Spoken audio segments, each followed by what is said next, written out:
मेरे दाता के दरबार में सब लोगों का खाता, जो कोई जैसी करनी करता वैसा ही फल पाता, जो कोई जैसी करनी करता वैसा ही फल पाता। मेरे दाता के दरबार में सब लोगों का खाता, मेरे दाता के दरबार में सब लोगों का खाता।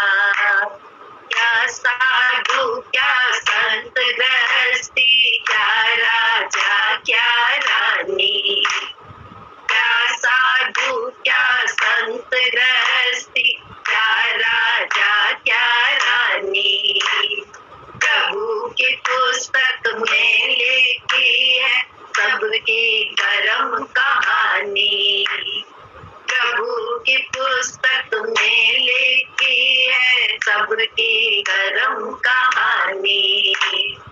उसकी तेज नजर से बंदे कोई नहीं बच पाता, उसकी तेज नजर से बंदे कोई नहीं बच पाता।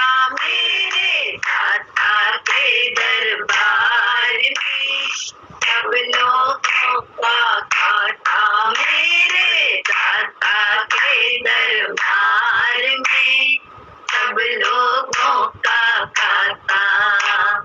चले न उसके आगे रिश्वत, चले नहीं चालाकी, चले न उसके आगे रिश्वत, चले नहीं चालाकी, उसकी लेन देन की बंदे प्रीत बड़ी है बाकी, उसकी लेन देन की बंदे प्रीत बड़ी है बाकी। समझदार तो चुप है रहता, मूर्ख शोर मचाता, समझदार तो चुप है रहता, मूर्ख शोर मचाता। मेरे दाता के दरबार में सब लोगों का खाता, मेरे दाता के दरबार में सब लोगों का खाता। उजली करनी कर ले रे बंदे, कर्म न करियो काला, उजली करनी कर ले रे बंदे, कर्म न करियो काला।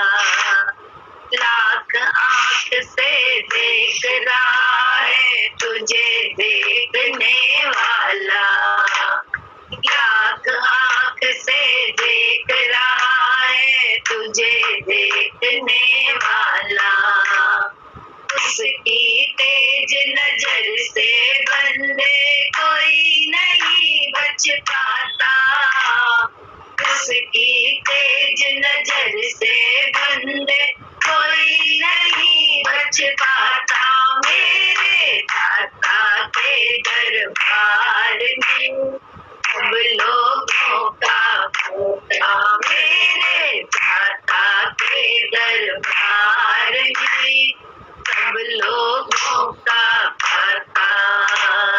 जो कोई जैसी करनी करता वैसा ही फल पाता, जो कोई जैसी करनी करता वैसा ही फल पाता।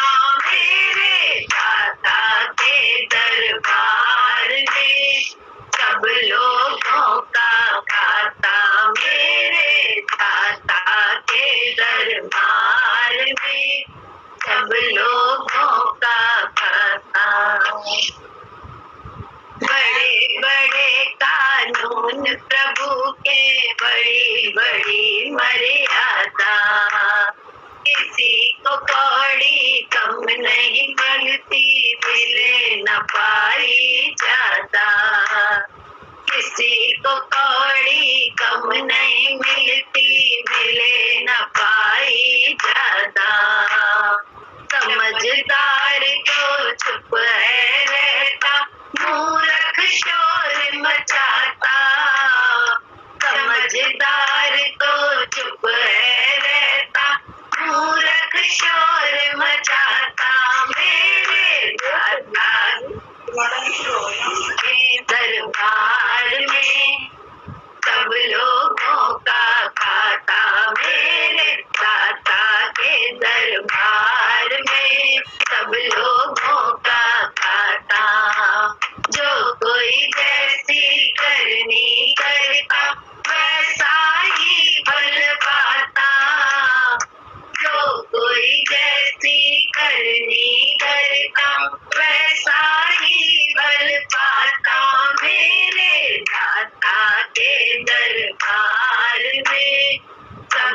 नहीं समझ में आता था। जब गुरुजी मिले जब से अपनी ओर झांकने का भी जैसे कि समझदारी मिल गई उनके विचार से। नहीं तो अपनी तरफ झांकने का तो कभी होता ही नहीं था। जो भी होता था उल्टा सीधा सब दूसरे को ही दोष देते थे। तो ये काम ही गुरुजी ने किया कि जब अपनी ओर झांकने लगे तो आराम आने लगा। क्या जो हम करते हैं वही तो पाना है, कुछ और तो ना पाना। तो इसलिए दोष खत्म हो गया। लोगों का, भगवान का, किस्मत का, सबका दोष। पहले बहुत दोष लगता था हर एक का। प्राणियों का तो ये दुख दे रहा है, ऐसा करता है। अब नहीं, सब अपने लेन देन का चुकता कर रहे हैं। हाँ, हम ये सोच के ना करें कि इसको अपने कर्म का मिल रहा है तो हम गलत करें। वो फिर हम, क्योंकि विधाता नहीं, जो हम किसी को किसी के कर्म का फल वो विधाता के लिए छोड़ देते हैं। हम लोग गुरु के विचार को अपना के कर्म करते हैं। इसी को कहते हैं अपना रोल सही करना। बोले गीता में भी लिखा था कि यज्ञ संपन्न कहते हैं। तो ये बात, यज्ञ क्या होता है? जो भी हाथ में आ जाए काम, या जो भी स्थिति आ जाए, या जो भी संकल्प ले ले, उसको मंजिल तक पहुंचाना, उसको पूरा करना ही यज्ञ सच्चा। वो रोज रोज कुछ ना कुछ, एक यज्ञ क्या हजारों यज्ञ होते हैं। बोले जो भी है, तो स्थिति आती है हम लोग तकलीफ में आ जाते हैं। लेकिन वो तकलीफ में गुरु के विचार से नहीं आते हैं कि नहीं, ये तो एक यज्ञ आ गया जीवन में, इसको संपन्न करना हमारा काम है। भगवान से प्रार्थना है कि इस यज्ञ में पूर्ण आहुति हम अपनी दे सके। पूर्ण आहुति जिसको कहा जाता है, कहते नहीं, अब पूर्ण आहुति का समय हो गया, अब लास्ट में अब सब लोग अपनी आहुति दीजिए। तो सामग्री डालते हैं, हवन सामग्री। लेकिन यहाँ ये नहीं, यहाँ हमारे संकल्प या जो भी जीवन में स्थिति आ गई उसमें अपनी आहुति देते जाना ही धर्म। तो वो ही यज्ञ, असली यज्ञ उसी को। नहीं तो शुरुआत तो बड़ी अच्छी करेंगे, बीच में काफी लोग लगे, या बाद में लास्ट में जाके चुक जाते हैं हम लोग कहीं ना कहीं किसी न किसी बात पे। तो वो सब हमारा यज्ञ में विघ्न है। यज्ञ हमारा कंप्लीट नहीं होता है। तो गुरु जी ने हम लोगों को सच्चे यज्ञ करना सीखा।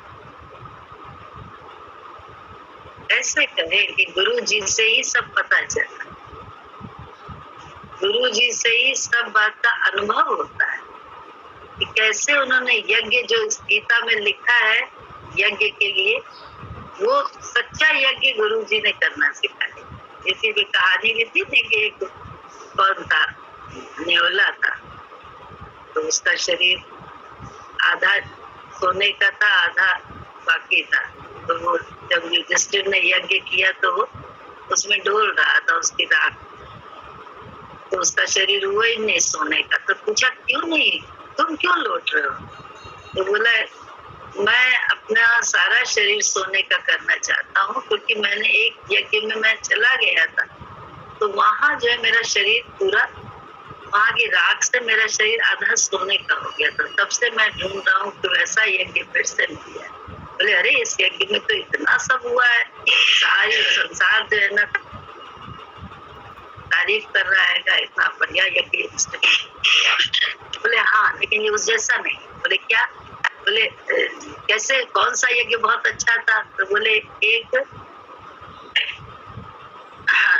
जगह जो है एक राजा था, उसने स्वयंवर रचा था।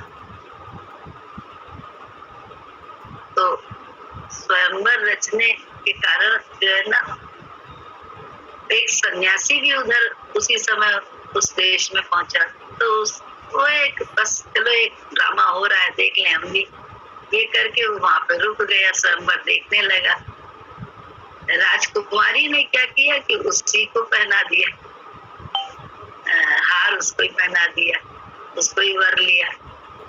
तो उसने हार तोड़ तोड़ के फेंक दिया जल्दी से कि अरे मैं तो मेला देखने के लिए, खेल देखने के लिए रुक गया था, मैं सन्यासी हूँ, मैं थोड़ा शादी वादी करने के लिए आया हूँ, मैं तो सिर्फ यहाँ पे तमाशा देखने के लिए रुक गया था थोड़ी देर के लिए। लेकिन लड़की बोली कि मैंने तो तुमको वर लिया है तो मैं तुमको ही वरूंगी, मैं तो किसी और को वर ही नहीं सकती। पिता ने बहुत कहा कि मैं सारा राज्य तुम्हें दे दूंगा, ये कर दूंगा, वो कर दूंगा, वो किसी तरह से नहीं माना। तो वो जल्दी जल्दी भाग के जंगल की तरफ चला गया। उसके पीछे पीछे जो है ना, तो लड़की भी चली गई, लड़की के पीछे पीछे पिता भी गया। रात हो गई तो कहीं रुकना पड़ा, तो वहां जो है ना एक पेड़ के नीचे लोग रुके हुए थे, एक दूसरे को मना रहे थे। राजा अपनी बेटी को मना रहे थे कि सन्यासी ये मानेगा नहीं, तुम चलो। बेटी सन्यासी को मनाने में लगी थी, लेकिन वो रात हो गई थी, रुकना पड़ा सबको, जा नहीं सकते थे आगे। तो एक पेड़ के नीचे रुके हुए थे। तो वहां पे क्या हुआ कि ऊपर चिड़िया चिड़ा रहते थे बच्चों के साथ। तो उन्होंने कहा कि हमारे घर अतिथि आए हैं, ये भूखे प्यासे हैं और सर्दी से कांप भी रहे हैं, तो हमारा धर्म है कि इनके लिए कुछ करें, क्योंकि हमारे दरवाजे पे आए। तो पहले तो उन लोगों ने आग वाग इनका कहीं से लाके आग वाग जलाई, लकड़ी लकड़ी अपनी चोट से करके वापस इकट्ठा कर दिया। फिर आग जली, आग जलने के बाद ये लोग भूखे होंगे। तो चिड़ै ने कहा मैं जो हूँ, तुम बच्चों की देखभाल करना, मैं जो हूँ कूद जाता हूँ आग में, ताकि यहाँ पे यही मैं इनका भोजन बन जाता हूँ। तो कूद गया। चिड़िया ने मना किया, बोले मैं कूद जाती हूँ, लेकिन वही कूदा। तो उन लोगों ने जब खाया तो चिड़िया ने सोचा मेरे पति की अभी आहुति पूर्ण नहीं हुई है, क्योंकि अभी भी ये लोग 3 हैं और भूखे हैं, तो मैं भी कूद जाती हूँ, बच्चों की भगवान रक्षा करेगा। वो भी कूद गए। बच्चों ने कहा कि मेरे माता पिता की आहुति पूर्ण नहीं, क्योंकि ये लोग 3 हैं। तो बच्चे भी कूद गए। बोले वहां जब रात ठंडी हो रही थी तो मैं अचानक से चला गया, नेवला बोला, तो मेरा शरीर आधा सोने का हो गया। तब से मैं ऐसे यज्ञ की तलाश में जहाँ मेरा पूरा शरीर सोने का। ये युधिष्ठिर का यज्ञ भी इतना नहीं है, पूर्ण आहुति वाला नहीं। तो हम लोगों को गुरुजी ने इसी यज्ञ के लिए ही तो गृहस्थ में रखा है, सन्यास नहीं दिया, सन्यासी नहीं बनाया, क्योंकि गृहस्थ में रहने से आपको और हमको रोज अपनी आहुति कहीं ना कहीं किसी न किसी तरह से देनी पड़ती है, सब तरह से, कभी तन, कभी धन, कभी मन के द्वारा। तो उस आहुति को ही असली यज्ञ कहा। गीता में भी इसका प्राप्त है, गीता में भी यज्ञ को इसी तरह से माना गया कि ये असली यज्ञ। तो सामग्री वो तो वातावरण को थोड़ी देर के लिए शुद्ध करती है, सामग्री वाला जो यज्ञ होता है, लेकिन जो ये यज्ञ होता है वो वातावरण को हमेशा शुद्ध रखता है। चाहे कितने विषैले वातावरण हो, चाहे कितना पोल्यूशन हो, ये विचार हमेशा शुद्धता ही रखते हैं हर वातावरण में। ये गुरु जी से ही जाना।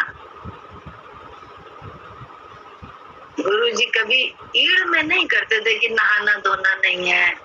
अगर किसी के मृत्यु के समय आते थे उसका डोनेशन वगैरह करके, तो ऐसा नहीं था कि वो जबरदस्ती नहाते नहीं थे, लेकिन अचानक से ऐसा कुछ हो जाता था, नहीं नहा पाए या कुछ हुए तो उनके कीटाणु ऐसे थे ब्रह्म के कि उसमें कुछ भी जो है ना अपवित्र नहीं रहता, अशुद्ध नहीं रहता। और इसको समझा ऐसे, जब एक गंगा जल ऐसा हो सकता है कि हम लोग आते थे कहीं से भी रात में, जैसे मेरी सास पीती थी तो कभी हॉस्पिटल वगैरह से जाना पड़ जाए रात में, तो हमारी सास कहती थी लता तुम नहाओ नहीं, गंगा जल छिड़क लो पवित्र हो जाएगा। तो गंगा जल छिड़कवा देती थी और सब पवित्र हो गया। तो समझ में आता है जब गंगा जल से पवित्र हो सकता है तो ब्रह्म के विचार से कैसे नहीं सब पवित्र हो सकता है, तब शुद्ध हो सकता है। गुरु जी ने ब्रह्म विचार कीजिए फिर जगत है कहाँ। जगत दिखाई देता है ब्रह्म के आधार से, जगत ब्रह्म से दिखाई देता है, नाम रूप का ब्रह्म हम लोगों को है, अन्यथा तो इधर भी वही है उधर भी वही है, ब्रह्म ही ब्रह्म है चारों तरफ। ब्रह्म में विचरण करने वाले शुद्ध ही है, हर समय शुद्ध है, अशुद्धता का वहां गुंजाइश ही नहीं है। जैसे अंधेरा की गुंजाइश उजाले में है ही नहीं, उजाला जब है तो अंधेरे का मतलब ही नहीं है कि अंधेरा वहां हो। ऐसे ही जब विवेक से विचार लेते हैं गुरु जी के ज्ञान को, रोज अभ्यास के द्वारा जीवन में जो भी हो रहा है उसके द्वारा समझ में आने लगता है कि सब ब्रह्म है, तो वहां अशुद्धता कहाँ से, वहां अपवित्रता कहाँ से, मतलब ही नहीं। चाहे वो कैसा बोले, वैश्या भी हो तो क्या, विचार कितना शुद्ध, तो कर्म जो है ना पीछे रह जाता है जब विचार में शुद्धता। हमारे कर्म में तो बड़ी शुद्धता दिखेगी, लेकिन विचार में बहुत अशुद्धता है। तो विचार को ही तो गुरु जी ने बोला है कि ब्रह्म विचार कर, ब्रह्म से ही सब हो रहा है, ब्रह्म से ही जगत उपजा है, ब्रह्म ही ब्रह्म सब जगह, ब्रह्म ही ब्रह्म सब जगह समाये, उस बिन कोई नजर ना आए, ऐसा कोई गुरु रूप दिखा दे। भजन है ना, कोई गुरु रूप ऐसा दिख जाए कि ब्रह्म ही ब्रह्म पता चल जाए उसके माध्यम से। उसी अभ्यास में तो भक्त सब लगे। तेरे हाथ में है जीवन बनाना, हीरा कौड़ी के लिए न लुटाना। तेरे हाथ में है जीवन बनाना, हीरा कौड़ी के लिए न लुटाना। क्यों सोचे तू कल की रे, खबर नहीं एक पल की रे। क्यों सोचे तू कल की रे, खबर नहीं एक पल की रे। हर सांस है तेरा बेगाना, हीरा कौड़ी के लिए न लुटाना।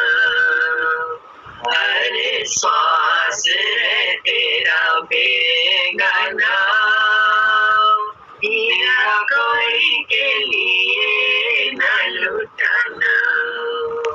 तेरे हाथ में है जीवन बनाना, हीरा कौड़ी के लिए न लुटाना। कल का नाम है तेरा काल, घर का नाम है तेरा काल।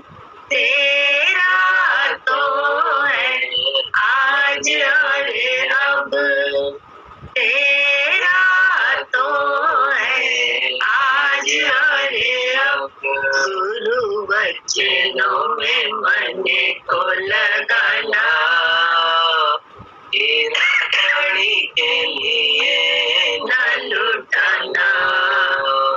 गुरु लगाना, हीरा कौड़ी के लिए न लुटाना। तेरे हाथ में है जीवन बनाना, हीरा कौड़ी के लिए न लुटाना।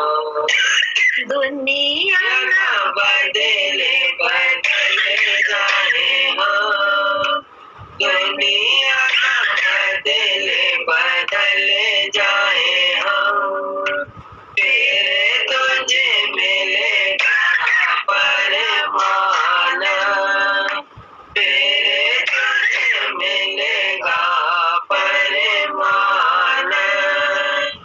पर विषयों से बंदे को हटाना, हीरा कौड़ी के लिए न लुटाना। पर विषयों से बंदे को हटाना, हीरा कौड़ी के लिए न लुटाना। तेरे हाथ में है जीवन बनाना, हीरा कौड़ी के लिए न लुटाना। आत्मा तो है अजर अमर, आत्मा तो है अजर अमर, जीना मरना देह धर्म, जीना मरना देह धर्म। सुनो सुनो रे ये सच्चा अफसाना, हीरा कौड़ी के लिए न लुटाना। सुनो सुनो रे सच्चा अफसाना, हीरा कौड़ी के लिए न लुटाना। तेरे हाथ में है जीवन बनाना, हीरा कौड़ी के लिए न लुटाना। हम लोग कौड़ी के लिए अपनी हीरा जैसी श्वासें, अपनी चैतन्यता को लुटाए, थोड़ी प्रशंसा पाने के लिए, थोड़ा अच्छा दिखने के लिए, थोड़ा पता नहीं अपने आप को कैसे मानते हैं, कर्म योगी मानते हैं, तो बहुत कुछ के लिए अपनी सांसें लुटाए रहते हैं। लेकिन भक्त कैसे लुटाते हैं? गुरु वचन अपनी सांसों को खपाए रहता है आराम से। तो उससे क्या होता है ना, बड़ा अंदर में आराम आता है। गुरु भक्त सिर्फ एक ही काम करता है, उसको निगाह सिर्फ जैसे अर्जुन की मछली की आँख पे थी, ना पेड़ दिख रहा था उसे, ना मछली का शरीर दिख रहा था, ना इधर उधर क्या है कुछ नहीं दिख रहा था, सिर्फ मछली की आँख। ऐसे ही भक्तों को सिर्फ गुरु के विचार को दिमाग में रख के काम करते रहे। कहते बड़ा तेज आ गया, बहुत ऐसा है, सूरज भी सुंदर लगने लगता है। उपला मुँह होता है, एक संत का आते हैं जिनके आँख भी नहीं है और वो है, लेकिन लाखों सुनते हैं, लाखों आदमी लगे, क्योंकि बाहर की सुंदरता से नहीं, अंदरूनी सुंदरता प्रकट हो गई है, अंदर का आत्मा प्रकट हो गई। बोले आत्मा का सौंदर्य सबसे बड़ा, ईश्वर ही सत्य है, ईश्वर ही सुंदर है। क्या है? ईश्वर सत्य है, शिव है सुंदर, शिव ही सुंदर है, शिव ही सत्य है। तो शिव वही है ना, ईश्वर ही सुंदर है। जहाँ हम उस आत्म भाव में होते हैं, हम अपने आप अच्छे लगते हैं। जहाँ हम देह भाव में होते हैं, वहाँ हम अपने आप खराब लगते हैं। हम भले कुछ भी कर लें, बहुत से अच्छा कर्म भी हम कर लेते हैं, लेकिन हम किसी को अच्छे नहीं लगते। क्यों? क्योंकि जो है ना, हम देह भाव में, बोले तो आत्म भाव में बट्टी कितना है, बोले देह से उतर के आत्मा में टिकना है। यही तो गुरु जी कर रहे हैं। गुरु जी बोले मैं क्या करता हूँ? मैं कुछ नहीं, तेरा जीव भाव ही छीनता रहता। देह भाव जीव भाव जो है वही तो छीन रहा हूँ और कुछ कर रहा हूँ, कुछ भी नहीं और करता। बिल्कुल राइट बात है। सिर्फ जीव भाव में हम लोग हैं ना, तो वो उसी से हटाते रहते हैं हर घटनाक्रम के माध्यम से। अच्छा बुरा तेरा मेरा, राइट रॉन्ग, ये सब कुछ है ही नहीं। सही गलत का ये गेम ही नहीं। ये जो दरबार है ये है ही नहीं इसका सही और गलत। यहाँ तो सिर्फ देह भाव से हटा के आत्म भाव में लाने का काम हो रहा है। इतना हम लोग उसमें अपने लक्ष्य की तरफ भी निगाह रखे रहते हैं, या लक्ष्य से कैसे हम हटते रहते हैं, ये हमसे हमारा अंतर के कोई और नहीं। हमसे हमारी बात को ज्यादा कोई नहीं, या हमारा गुरु जाने या मैं बोले अपने। इसीलिए किसी से बताने की, किसी को जताने की, किसी को समझाने की, किसी को सफाई देने की कोई जरूरत नहीं होती है। सिर्फ अपनी आत्मा में झांकते रहना होता है। आत्मा में टिक के अपने देह भाव में हमसे हो क्या रहा है, कहाँ पे क्या, ये हमें देखते रहना। कहीं भी हम, जिसका कोई किसी भी जगह हो, किसी के साथ भी हो, कैसी भी अवस्था में, दुश्मन के साथ भी होते हुए आत्म भाव में रह के कर्म किया जा सकता। ईश्वर देख के, ईश्वर के विचार से कर्म हो सकता है। ये ऐसा अच्छा ज्ञान गुरु जी ने दिया आपको, ऐसा अच्छा दरबार दिया। कहते हैं ऐसा लाखों देखे दरबार, लेकिन तुझसा नहीं देखे।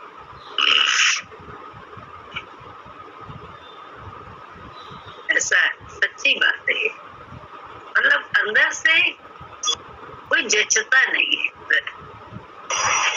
अंदर की गति होती है, बाहर की नहीं। बाहर तो सबसे नमन है, सबसे प्रीत है, लेकिन अंदरूनी गति में आंख बहुत मुश्किल से जाती है।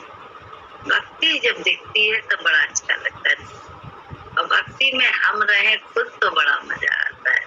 क्या भक्ति करने में बड़ा मजा आता है। दर पे आता रहूं, सर झुकाता रहूं, भक्ति करने में बड़ा मजा आता है। भक्ति करने में बड़ा मजा आता है।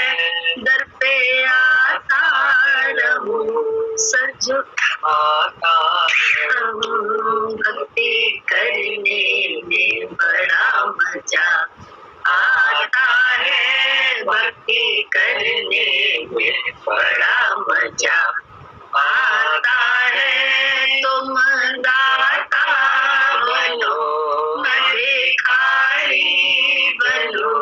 तुम दाता बनो, मैं भिखारी बनो। झोली भरने में बड़ा मजा आता है। झोली भरने में बड़ा मजा आता है। दर पे आता रहूं, सर झुकाता रहूं, में बड़ा मजा आता है। भक्ति करने में बड़ा मजा आता है। दीन बंधु हो तुम, करुणा सिंधु हो तुम। दीन बंधु हो तुम, करुणा सिंधु हो तुम।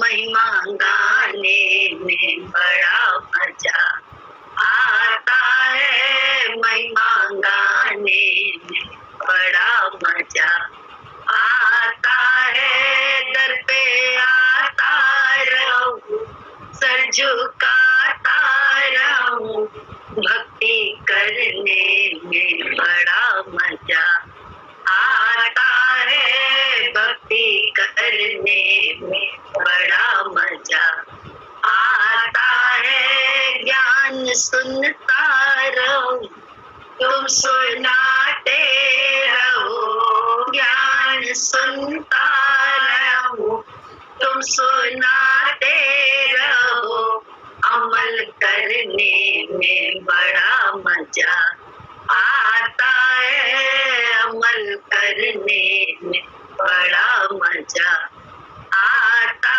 है, दर पे आता रहूं, सर झुकाता रहूं, भक्ति करने में बड़ा मजा आता है, भक्ति करने में बड़ा मजा आता है। भक्ति करने में ज्ञान सुनता रहो, तुम सुनाते रहो, अमल करने में बड़ा मजा है। अमल करने में का मजा शुरू हो जाता है ना अंदर, ये आनंद अंदर का होता है, ये बाहर का नहीं है। विचार ही तो है, विचार ही तो है, मैं शरीर हूँ, विचार ही है मैं आत्मा। तो विचार ही तो गुरु ने कहा ज्ञान विचार है, ज्ञान और कुछ है नहीं, विचार है। एक विचार है दुश्मन है, एक विचार है प्रभु है, एक विचार है अपना है, एक विचार है पराया है। तो ये सब विचार ही तो है। तो विचार ही को तो ठीक करना होता है, विचार ही को जब ठीक कर लेते हैं तो कर्म अपने आप सही हो जाता है। कर्म के लिए सोचना नहीं पड़ता है, अपने आप हो जाता है। जब विचार मैं और मेरे का होता है तो वहां पे जरूर से कभी सही होता है, कभी गलत होता है। जहाँ पे सिर्फ विचार ही हो कि तू ही तू, तेरा ही सब, ये शरीर भी तेरा, ये धन भी तेरा, ये घर भी तेरा। तो बस विचार में जब तूने जैसा चाहा इसका लेना, जो चीज इसमें से लेनी चाहिए वो तेरी, मेरी तो है ही नहीं। तेरा तुझको सौंपत क्या लागे है, यही तो है। तो कहाँ दुख लगता है? दुखी तो जीव भाव में है, मैं मेरी है जीव भाव। बोले प्रबल है मोह, मोह बड़ा प्रबल होता है। बोले विकार है तो इसलिए बोले अहंकार को बस त्यागो तो विकार अपने आप निकल जाएंगे। अहंकार को त्यागने का गुरु का विचार है, सिर्फ विचार है और कुछ नहीं। विचार ये सब भगवान का है। ये हाथ भी भगवान ने दिए, पैर भी भगवान ने दिए, सब भगवान के। जो कुछ मिला है वो सब तेरा ही है। तो तू अगर उसमें से अपने में से कुछ मांगता है तो हम आनाकानी करता है। यही तो हमारा ममत्व, अपने शरीर से मोह। ममत्व इसी को कहते हैं। सबसे बड़ी ममता अपने शरीर से होती है, फिर अपनों से होती है। बोले ममत्व से ही तो गुरु निकालता है, और क्या करता है? अब उसी को स्वीकार करता जाता है, बस उसी में आनंद मिलता जाता है।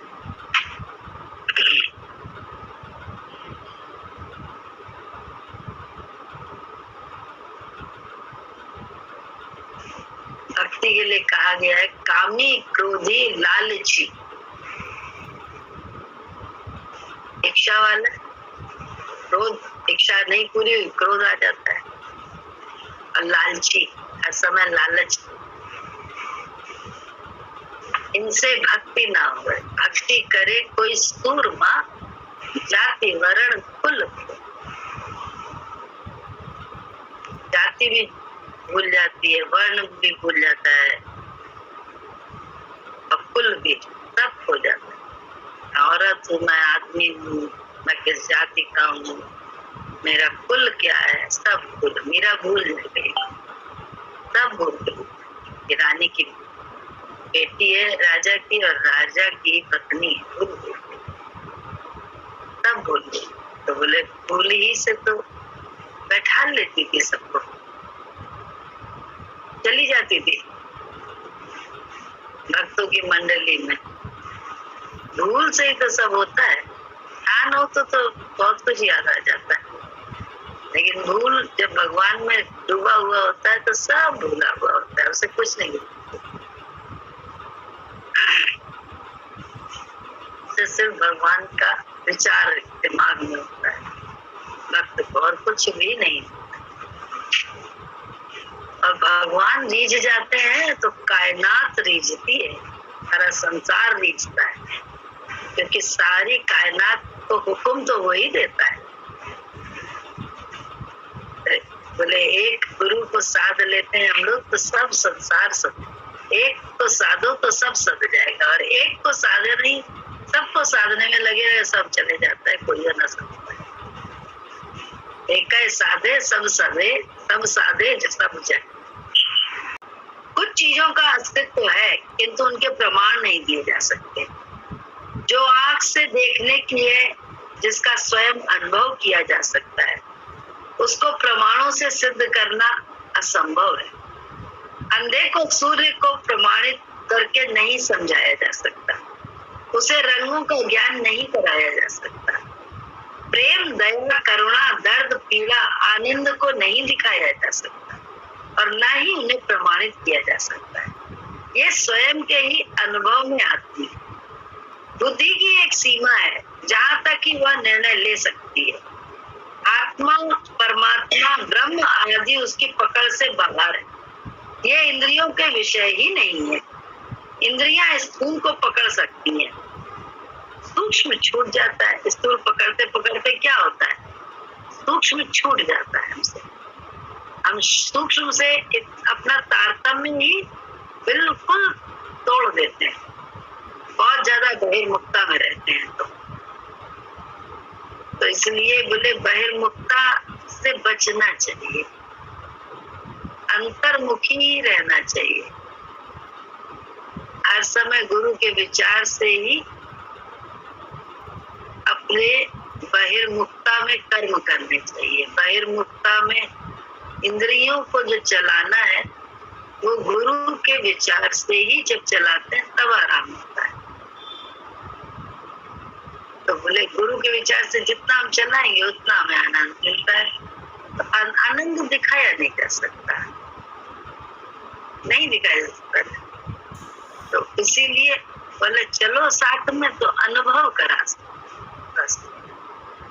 और अनुभव के लिए बोले ये चल लिए, इस चीज में ना कर दिया गड़बड़ हो जाएगी। बोले हर उसमें हमको रखो, उसकी उल्टी सीधी सब पे काम करना पड़ता है, सब पे माननी ही पड़ती है। लेकिन बुद्धि जो है ना मानने से इनकार करती है। यही तो है हम लोगों की बुद्धि। बुद्धि को ही तो पीछे करना है और किसी चीज को तो नहीं। एक बार की ये बात की है, एक बार याद है गुरुजी ने मम्मी को बोला कि तुम इधर से न जाके इधर से जाया करो, दूसरी तरफ से भगवान ने कहा जाने के। और उधर से मम्मी वैसे ही गुरुजी के पास रहे, देर से जाती थी सत्संग के बाद भी रहना। तो उधर से बुद्धि के से देखो तो बड़ा ही गड़बड़ था, क्योंकि वैसे ही देर होती थी, फिर पापा आ जाएंगे, जल्दी खाना पीना बनाना होता था, सब होता था, तो देर और लगेगी। लेकिन मम्मी ने गुरु की बात मान के उसी तरफ से, उसमें जो भी उस पीरियड में जो भी डांट फटकार हुई या जो भी कष्ट उनको हुआ सब उन्होंने चुप होकर सहा, क्योंकि गुरु का वचन। थोड़े दिन बाद क्या हुआ कि वो जो रोडवेज वाली बसेस होती है ना, वो बस उस तरफ ही से चलने लगी और वो और जल्दी पहुंचने लग गई, पहले से भी जल्दी। लेकिन इतनी व्यवस्था होने से पहले क्या हुआ था कि मेरे ख्याल से 20-25 दिन या ऐसे कुछ दिन थे जिसमें मम्मी को बहुत कष्ट हुआ, सब तरह से कष्ट हुआ, डांट फटकार भी पड़ी, देर भी लगते से सब कुछ होता था। तो अब कहे गुरु ने ऐसा क्यों किया? इतनी मूढ़ बुद्धि वाले गुरु जी थे जिन्होंने मूर्ता वाला काम किया, लेकिन नहीं, हमारे आपके कर्म काट, पता नहीं उसी समय उन्होंने गुरु ने क्या क्या कर्म काट दिए, क्योंकि हम क्या क्या करके आए ना हमें पता ना आपको पता। कर्मों का लेखा जोखा ही तो है, लेन देन की बाजार है, लेन देन बाकी है इसीलिए तो रह रहे, लेन देन निपटा नहीं है इसीलिए तो अभी है संसार, और लेन देन बढ़ा रहे हैं तो बोले कोटा खत्म हो जाएगा सासों का, तो नेक्स्ट जन्म में ये सब होगा, लेन देन तो फिर चलेगा। बोले जैसे एक बही खाते से खत्म हो जाता है, नया बही खाता नए साल में शुरू हो जाता है, तो लेन और देन सब दूसरे बही खाते में आ जाता है, ऐसे दूसरे शरीर में आ जाएगा हमारा आपका लेन देन। तो कितना जरूरी है कि इसी जन्म में हम और आप काट लें, काटना कितना जरूरी है, नहीं तो बोले बड़ा भटकन है, बहुत भटकन। अभी उस दिन यहाँ पे इसी जूम पे ऐसा हुआ था, एक आ रही थी और सब म्यूट था, तो हम पूजा ही वाला शायद चल रहा था, आप पूजा का सत्संग था, तो उसमें म्यूट था क्योंकि उसने म्यूट किया हुआ था और आवाज गुरु जी की आ नहीं रही थी, तो किसी तरह से पहले तो खुल रहा नहीं था हम लोग का, तो इशारों से सबने ऐसे ऐसे करना शुरू किया, आ नहीं रही आवाज, आ रही आवाज नहीं आ रही, आवाज नहीं आ रही। तो सुरेखा को बड़ी घुटन सी महसूस हुई, तो क्या सुरेखा बोलती है कितनी जरा से जूम में 5-2 मिनट के लिए जो आवाज नहीं आ रही थी और कह नहीं कुछ पा रहे थे, उसमें कितनी घुटन हो रही थी। तो जिस समय शरीर नहीं रहेगा उस समय कितनी घुटन महसूस करने वाले तो हम दोस्तों, लेकिन कुछ भी नहीं, सिर्फ भटकन, सिर्फ घुटन, क्योंकि जीव भाव में है, इसलिए जीव भाव से निकल जाए गुरु के विचार से तो कोई घुटन नहीं, क्यों? आत्मा परमात्मा में मिल जाएगी, और सामान अगर सब जगह मिलेंगे तो आत्मा परमात्मा में मिलेगी, तो कोई घुटन का मतलब ही नहीं, उसकी मर्जी से आना, उसकी मर्जी से जाना, अन्यथा घुटन ना हो, कर्मों का लेखा जोखा तो आफत करेगा, भटकाएगा तो है ही, जब तक शरीर नहीं मिलेगा। शरीर मिलने के बाद भी कष्ट 9 महीने, पशु योनि में पता नहीं कितने महीने, सब में कष्ट, तो सब में गर्भ, सब में कष्ट भी है। उस समय नहीं होता, लेकिन जीते समय और मरते समय तो कष्ट ही है। जब जन्मता है तब कष्ट है, मरता है तो कष्ट है। देखे हैं ना हम लोगों ने, जन्मते समय भी कष्ट होता है, माँ को भी, बच्चे को भी, और उस समय भी कष्ट होता है, मरते समय कोई भी नहीं बच पाता। तो बोले इसी जन्म मरण के कष्ट से ही तो गुरु निजात दिलाने के लिए तत्पर है हम लोगों को। यही तो होगा, इसका अर्थ ये तो ना ज्ञान पाके मर जाएगा, क्या मरेगा कोई? ज्ञान सच्चा पा ले, उसके बाद सच्चाई सच में टिक जाए, बस उसके बाद दुनिया में खेल खेलो बढ़िया वाला। लेकिन अभ्यास तो करना होता है, अभ्यास रोज रोज कुछ ना कुछ ऐसा होता है जिसमें हमको तुमको अभ्यास करते से करत अभ्यास से जड़मती होई सुजान, जो जड़ में मती लगी है वही सुजान, मतलब जान में जाके टिक जाती है, चैतन्य में टिक जाती है, अब अपने चैतन्य स्वरूप को पा जाती है। रसरी आवत जाता है, सिर पर पड़े निशान, रसरी कुएं में जाती आती है, निशान पड़ जाता है उस लोहे में, रोज रोज रोज रोज चक्री नीचे जाती है, ऊपर आती है। ऐसे ही है, रोज रोज अभ्यास करना कितना जरूरी है। हम देह में रह के ज्ञान ले रहे हैं, वो अटके तो वही है जीव भाव में, मूर्ख ही तो हम हो रहे हैं, और कुछ तो ज्ञानी थोड़ा ना। पंडित थोड़ा ना होता है, पंडित कोई वो थोड़ा ना होता है जो बड़े बड़े कथा वाचने और बड़े बड़े शास्त्र को रट ले। वो पंडित भूल है हमारी हमें बड़ा अच्छा, अरे ये तो कितना ज्ञानी है, अरे कितना से आता है, अंदर से हम उसको ज्ञानी मानते हैं। हाँ, बहुत से ऐसे देखे होंगे ना, अरे हो क्या ज्ञानी है, इन्हें पूरा रटा हुआ है। लेकिन पता नहीं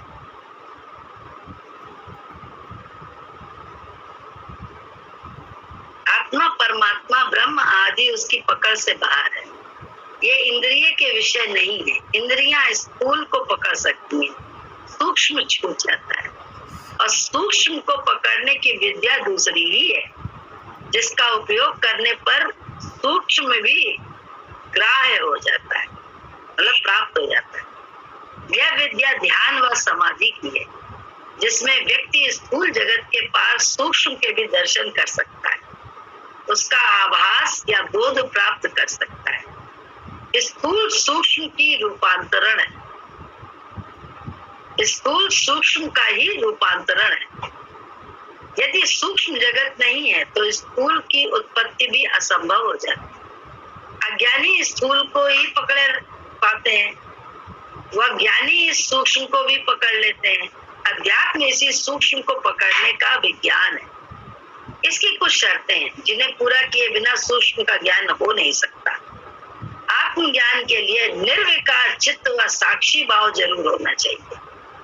महर्षि पंतजलि ने कहा है, चित्त की वृत्तियों का निरोध ही योग है। इन चित्त की वृत्तियों को रोकने की भिन्न भिन्न विधियां हैं, किंतु उच्च बोध होने पर इन विधियों की कोई आवश्यकता भी नहीं रहती। गुरुजी इसी चरम दशा में तो थे, तो उनको कोई जरूरत नहीं थी इंद्रियों को रोकने की। वो उनकी नकल करके इंद्रियों को रोके ही ना, हम तो ज्ञानी हैं। पहले तो पढ़ना, मास्टर है, एक मास्टर को देखा है कभी क्लास में पढ़ाते हुए? वो क्या करता है, वो पढ़ाते समय कोई आएगा तो बात भी कर लेगा, कोई खा भी लेगा, सब कुछ कर लेगा, लेकिन वो फिर उसी विषय में आ जाएगा, उसको चुकेगा नहीं, फिर भटकेगा नहीं, उसको उसे याद नहीं करना, उसे सब मालूम अपना विषय। लेकिन हम और तुम अगर मास्टर की नकल करके अपने विषय से भटक जाए तो क्या होगा? हमें तो बहुत मुश्किल पड़ेगी फिर उसमें आने में, कि हमसे तो छूट गया। तो हम लोग नकल जल्दी करने लगते हैं। असल के लिए गुरु के विचार को अपना के उनकी मति लेना पड़ेगा। गुरुमति वाला ही सदा सुखी, मनमति वाला सदा दुखी कहा गया। गुरुमुखी सदा सुखी, मनमुखी सदा दुखी। तो ये सब बातें नहीं है, सब जीवन के अनुभव है। किंतु उच्च बोध होने पर इन विधियों की आवश्यकता नहीं रहती। वो यही कह रहे हैं कि जब उच्च बोध हो जाए, आप अपनी आत्मा में टिक गए, तो ना आपको आवश्यकता है कि आप ये करें और ये ना करें। आप जो कर रहे हैं, प्रकृति के लिए जो हो रहा है कह रहे हैं आप, लेकिन वो सर्टिफिकेट के बिना अगर हम ये सब कर रहे हैं तो गड़बड़। जो भगवान बुद्ध ने भी कहा है, जो समझ सकते हैं उन्हें मैंने बोध दिया, वह ना समझो को मैंने विधियां दी है। ना समझो के लिए बोध काम नहीं करेगा, उनके लिए विधियां ही ठीक है। इसीलिए हम लोगों को विधियां गुरु बताते हैं। विधियों में क्या, उनका वाक्य ही मंत्र होता है हमारे लिए। जो वाक्य उन्होंने दिया वो मंत्र करके हम ले लेते हैं, उसी के हिसाब से चलते हैं, तो हमारे काम हमारी विधियां क्या है, धीरे धीरे ठीक होती है। हमारा जो भी चलन होता है, चाल चलन, वो ठीक होता है, क्योंकि हमने गुरु की विधि से अपना चाल चलन अपनाया, अपनी विधि से नहीं, गुरु की विधि से। राजा जनक में बोध था, विद्वान थे, समझ थी, अतः अष्टावक्र ने उन्हें कोई विधि नहीं बताई, न यम नियम साधने को कहा, न आसन मुद्रा प्राणायाम बताया, न जप तप के लिए कहा, न गायत्री पुनश्चरण करवाया, न पूजा पाठ की शिक्षा दी। सीधे बोध को छुआ हुआ जनक जाग उठे। यह जनक का कौशल्य था कि जिससे सुनते सुनते ही आत्मज्ञान हो गया, और कुछ करना नहीं पड़ा। गुरु ने भी उपयुक्त पात्र देकर अपनी पूरी शक्ति का प्रयोग किया होगा, तभी यह संभव हो। अष्टावक्र का ज्ञान प्राप्ति हेतु मात्र उपदेश इतना ही था कि आत्मज्ञान के लिए कुछ करना नहीं, क्रिया मात्र बंधन है। क्रिया के साथ फल की आकांक्षा सदा लगी रहती है। इसके साथ क्रिया के साथ फल की आकांक्षा सदा लगी रहती है। इनके साथ अपेक्षाएं जुड़ी होती है। सही बात है, क्रिया हम इसलिए कर रहे हैं, गुरु जी ऐसा करेंगे, तो ये प्यार थोड़ा है। प्यार तो ये है कि हमें गुरु जी से प्यार है, इसलिए हम उनकी सब आदतों को, उनकी हर अदा को, गुरु जी कैसे अच्छे लगते, तो नहा के आते थे तौलिया में भी बड़े प्यारे लगे। नहा के आए, कभी उन्होंने जानबूझ के अपने सिर पे थोड़ा ना लगाया। अब कोई ले आया अचानक से फूल माला, वहीं बैठे थे, अचानक वो फोटो जो है गुरु जी की कैसी है, वो कोई जानबूझ के क्रियाएं हुई थी क्या? अरे वो नहा के निकले थे, उसी समय कोई आ गया, जैसे फूल चढ़ा दिए, तो फूल भी क्या करे, वहीं पे ऊपर ही ले लिए, क्योंकि जूड़ा बना हुआ था, पाल हुए थे। तब अचानक हुआ, कितनी सुंदर है कि उनकी हर अदा, हर पोज में वो प्यारे लगते हैं ना। तो कोई उन्होंने जानबूझकर पोज बनाए थोड़ा ना जीवन में अपने, वो पोज उनके अपने आप, हर अदा ही उनका एक बढ़िया छवि बन गई, एक पोज बन गई, उनकी हर क्रिया।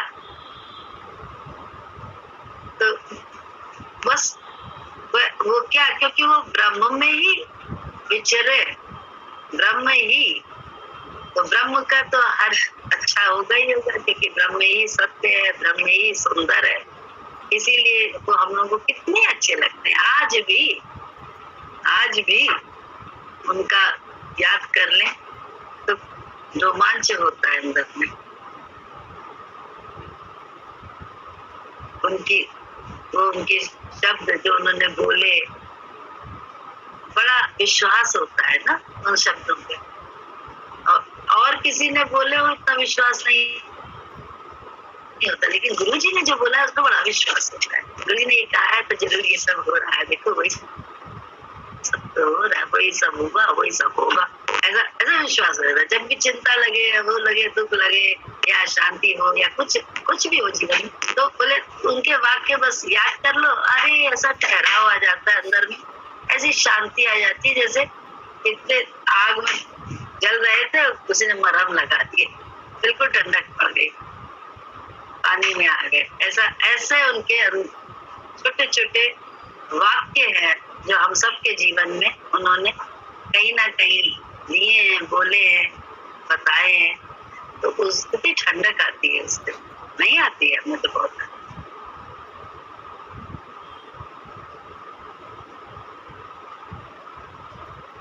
अष्टावक्र का सारा उपदेश बोध का है, जागरण का है। मनुष्य शरीर, मन, बुद्धि, अहंकार में जीता है। इन्हीं से सुख दुख का अनुभव भी उसे होता है। काम, क्रोध, लोभ, मोह, मद, मत्सर आदि इन्हीं से जुड़े हुए हैं। इन्हीं के कारण वह भोगों में रुचि भी लेता है। जीवन समस्या नहीं है, किंतु मनुष्य के गलत दृष्टिकोण के ने ही उसे समस्या बना दिया है। जैसे मकड़ी स्वयं ही जाला बुनती है, वह स्वयं उसमें फंस जाती है, कोई दूसरा उसका कारण नहीं है। ऐसी ही स्थिति मनुष्य की है। ये सभी बंधन उसने स्वयं ही निर्मित किए हैं और वह स्वयं ही उनमें उलझ कर रह गया है। किंतु मनुष्य न शरीर है, न मन, न बुद्धि, न अहंकार, वह शुद्ध चैतन्य मात्र है। शरीरस्थ यह चैतन्य ही आत्मा है। वह विश्व की समस्त आत्माओं का एकत्व भाव ही ब्रह्म है। दोनों अभिन्न है। यह चैतन्य न करता है न भोगता, न इसका बंधन है न इसका मोक्ष। यह सबका साक्षी, निर्विकार, निरंजन, क्रिया रहित एवं स्वयं प्रकाश है। यह समस्त सृष्टि में व्याप्त है और समस्त सृष्टि इसमें व्याप्त है। सृष्टि का आधार ही यह चैतन्य है। सृष्टि इसी चैतन्य की अभिव्यक्ति मात्र है। सृष्टि अनित्य है, यह चैतन्य शाश्वत व नित्य है। यही मूल तत्व है। सृष्टि इसी के सृजन का परिणाम। ऐसे चैतन्य का बोध हो जाना ही मुक्ति है। इस मुक्ति के लिए अष्टावक्र कहते हैं, इन सांसारिक विषयों के प्रति जो तुम्हारी आसक्ति है उसे विष के समान छोड़ दो तथा स्वयं को वही शुद्ध चैतन्य आत्मा मानकर उसमें निष्ठा पूर्वक स्थित हो जाओ। यही है वैराग्य, ज्ञान व मुक्ति का रहस्य। सारे अध्यात्म का रहस्य मात्र 3 सूत्र में खोल कर रख दिया। यह गुरु की महत्ता है व शिष्य की पात्रता कि उसे जनक ने उसी क्षण ग्रहण कर लिया। न कोई तर्क दिया, न शंका प्रकट की, न अविश्वास, न अपनी बुद्धि व शास्त्रीय ज्ञान को बीच में अड़ाया। हम लोग यही तो करते हैं, बीच में अड़ा देते हैं अपनी बुद्धि या ज्ञान को। पूर्ण श्रद्धा से इन वाक्यों को अमृत के समान पी गए। इस कथन के बाद अष्टावक्र मन, अहंकार, शरीर, चैतन्य, आत्मा की थोड़ी सी व्याख्या मात्र देते, जिससे ये तथ्य जनक को सुपाच्य हो जाए। इतने कम श्रम से जनक को पूर्ण आत्मबोध हो गया तथा वे उसकी अभिव्यक्ति देने लगे। अष्टावक्र को विश्वास तो हो गया कि इसे आत्मबोध हो चुका है, किंतु उसे और दृढ़तर बनाने के लिए जनक की परीक्षा हेतु वो अनेकों प्रश्न करते हैं। जनक इस संपूर्ण परीक्षा में 100% अंकों से उत्तीर्ण होते हैं। कितना अद्भुत व्यक्तित्व रहा होगा जनक का।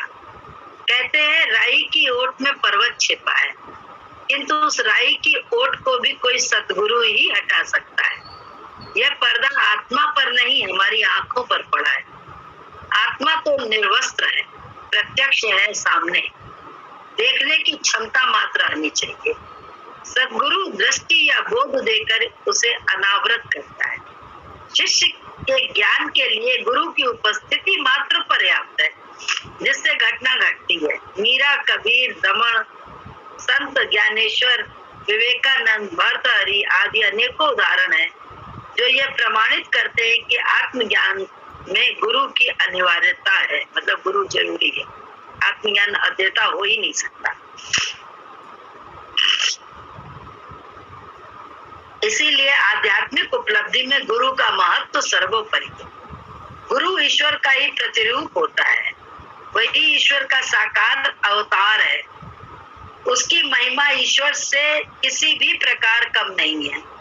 ईश्वर भी गुरु के माध्यम से ही सहायता करता है। ज्ञानार्थी को गुरु ही मार्ग दिखाता है, किंतु उपलब्धि स्वयं की पात्रता के बिना नहीं होती। दोनों जहां मिल जाते हैं वहीं लोहा पारस के संपर्क से स्वर्ण बन जाता है। शिष्य की पात्रता के लिए आवश्यक है उसकी मुमुक्षा, प्रखर प्रज्ञा, श्रद्धा, समर्पण भाव, नम्रता एवं पूर्व जन्म में अर्जित ज्ञान। योग वशिष्ठ में कहा गया है, शिष्य की विशुद्ध प्रज्ञा ही तत्व साक्षात्कार का कारण है।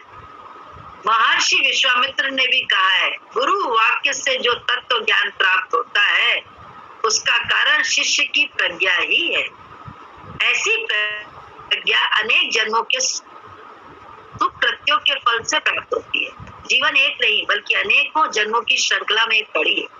वर्तमान जीवन पूर्व जन्म की भित्ति पर खड़ा है तथा भविष्य का निर्धारण करने जीवन में किया गया हर कृत्य अगले जीवन पर अपनी छाप छोड़ता है। तो जो भी अभी हम कर रहे हैं वो हमारे अगले जीवन पर छाप छोड़ रहा है। ज्ञान प्राप्ति की जिज्ञासा भी पूर्व जन्म के संस्कारों के बिना नहीं होती।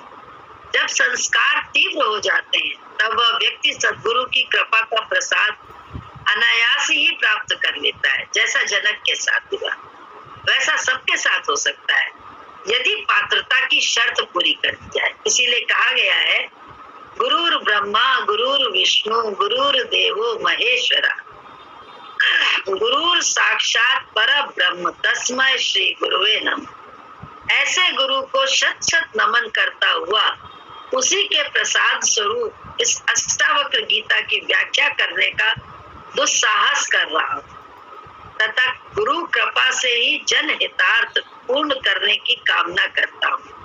अतः श्री गुरुवे नमः लेकर पढ़ेंगे इसको कल से और ज्यादा।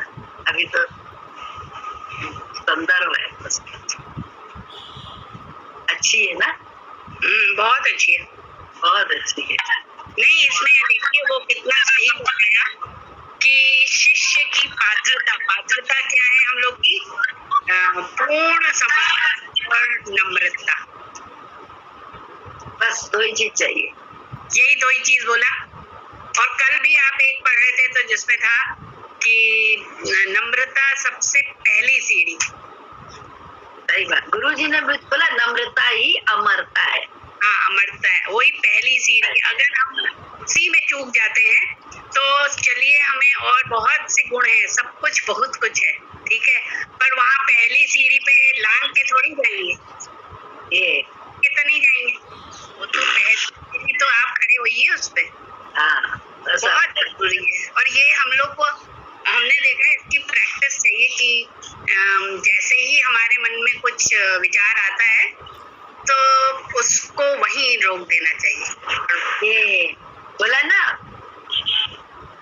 यहाँ तक लाने से पहले हम लोग बचपन में अपने पढ़ते थे 100 टाइम्स सोचो। मॉरल साइंस में बोलने से पहले सोचने की बात। हाँ, वो है ना, प्रैक्टिस से ही आती है। तो प्रैक्टिस, यही अभ्यास है, इसको ही अभ्यास कहा जाता है। पहले जैसे हमें था, हमारे मुंह में तुरंत आ जाती थी बात ना, अब रोक, धीरे धीरे क्या होता है, वो प्रैक्टिस हो जाती है। अब कल ना थोड़ा सा हमने आपको बताया नहीं, ऐसे ही निखिल से एक बात पे बहस हो गई हमारी, है ना, थोड़ी सी। तो बाद में क्या हुआ, वो बहस कर रहा था, हम चुप हो गए। हेलो, हाँ, सुन रहे हैं। बहस हो रही थी तो उसने बहस की ना कि गलत बोल रहा है, ठीक है, अरे आते आते मुंह पे रुक गया। और जब हमारा रुक गया तो शाम तक वो बिल्कुल नॉर्मल हो गया। यही तो है ज्ञान, यही है अपने लिए। बार बार ही वॉज वॉन्टिंग टू से सॉरी, बट वो कह नहीं पा रहा था। हमें लग रहा था कि वो सॉरी कहना चाह रहा है, बट इज अनेबल, है ना। पर क्यों हुआ, बाद में हम सोच रहे थे कि क्यों हुआ, अगर मैं जोर से पड़ जाती उसमें, है ना, क्योंकि आई न्यू कि वो गलत है। और उसको, अच्छा, मुझे किसी के सपोर्ट की भी जरूरत नहीं थी उसमें, पर वो शाम तक ही फेल्ट सॉरी, मतलब उसको लगा, वो एकदम मुलायम हो गया वैसा ही। हाँ, तो हमने देखा ये प्रैक्टिस चाहिए बहुत, कि यही तो अभ्यास हम लोग कर रहे हैं, अभ्यास ही अभ्यास चल रहा है। बीपी की गोली खानी पड़ी, बीपी की मैंने गोली खाई, बट हम चुप। हाँ, ये बात सही कह रही है। किसी ने कहा आपको ब्लड प्रेशर क्यों होता है, आप पहले समय में हम बड़े खिसिया हो गए थे, जब बहुत पहले किसी ने कहा था आपको ब्लड प्रेशर, अरे इतने ज्ञान में रहने के बाद भी आपको ब्लड प्रेशर, तब हम सच बताएं आपकी तरह मौन हो गए थे, क्योंकि हमारे पास कोई जवाब नहीं था। लेकिन कुछ दिन बाद फिर वही बात जब आई तो मेरे पास जवाब था कि हमको ब्लड प्रेशर नहीं होगा तो और किसको होगा, तो अंदर दबा रहे सब कुछ। नहीं, वही हमको लगा। अच्छा, हम गए और एक बिस्किट खाया, अभी नाश्ता नहीं किया था, एक बिस्किट खाया, चुपचाप बीपी की गोली ले ली। यही अभ्यास है, और यही अभ्यास जैसे का क्या चलता रहे, खुशी होती है, उसमें कुछ ना हो। सही बात, क्योंकि हमको सही गलत से मतलब नहीं, अभ्यास हमें करना है। जब हम ये शेयर करते हैं, मैं ये शेयर करती हूँ सबसे, तो मैं ये शेयर करती हूँ कि दूसरे लोग भी उसी तरह प्रैक्टिस करें जैसे मैंने किया। अरे मैं तो इतनी दुष्टा थी कि नाक पे मक्खी ना बैठे। हम सबका यही हाल था, एक का नहीं, आपका नहीं, हम सबका यही हाल और है। लेकिन गुरुजी है, बस दिखा दीजिए भजन गारी। मन माया में जाए पहचान क्या करना, सतगुरु के बचनों पर तुम ध्यान दिया करना, मन माया में प्यारे पहचान लिया करना, पहचान लिया करना। आशा धन दौलत की तुझ लोभ दिखाएगी, आशा धन दौलत की तुझ लोभ दिखाएगी, ममता तुझे अपनों की रह रह के सताएगी, इस मोह मरज को तू पहचान लिया करना, मन माया में जाए पहचान लिया करना। सतगुरु के वचनों पर तुम ध्यान दिया करना, मन माया में जाए पहचान लिया करना। इच्छा तुझे इस मन की दर दर भटकाएगी, सुख दुख की ये झांकी हर मोड़ पे आएगी। इच्छा तुझे इस मन की दर दर भटकाएगी, सुख दुख की ये झांकी हर मोड़ पे आएगी। पल पल इस जीवन में इम्तिहान किया करना, मन माया में जाए पहचान लिया करना। प्रारब्ध ये कर्मों की तुझे खेल खिलाएगी,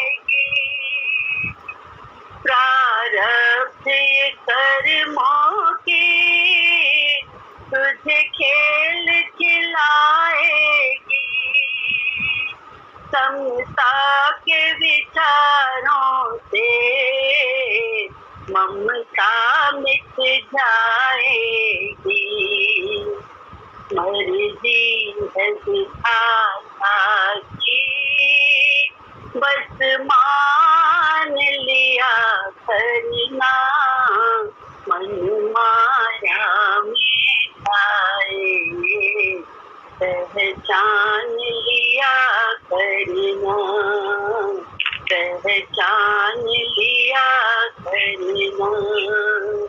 सतगुरु के वचन पर तुम ध्यान दिया करना, मन माया में जाए पहचान लिया करना। आनंद परम सुख का तू खुद ही खजाना है, आनंद परम सुख का तू खुद ही खजाना है, तू आती रूप से ही गम से बेगाना है, तू समरस पाही नित पान किया करना, मन माया में जाए पहचान लिया करना। सतगुरु के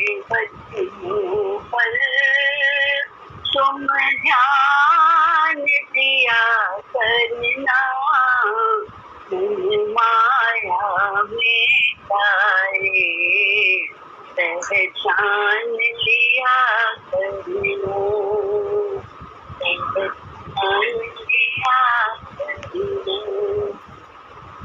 जय सतगुरु। सही समय पे सही भजन तुम्हें आता है यार, बहुत